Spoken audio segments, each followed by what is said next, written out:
Hey everyone, I'm Jordan Rolling, and I'm here to help Kroger recognize Veterans Day as we feature one of their incredible suppliers. Today we're going to be joined by Kroger's success story and veteran David Aquino from Giumarra Vineyards. David, you have such an inspiring story. Can you tell us a little bit about your background and how you ended up at Giumarra? I enlisted in the Navy Reserves, which was a 2-year active duty, and then 4 years reserve. I spent 19 months overseas, which was quite an experience to be away.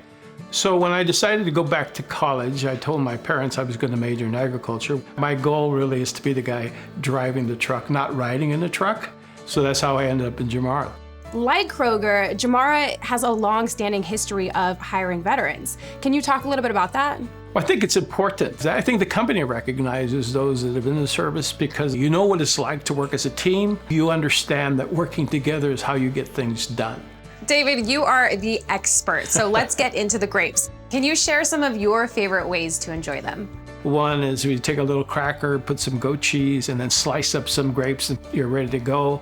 The other is a mixture of yogurt with a little bit of sour cream and a little agave in there. And then you take the berries, mix them together, and voila. David, thank you so much for joining us and recognizing Veterans Day with Kroger. Thank you for having us. Join us next time as we take a closer look at another fascinating Kroger supplier.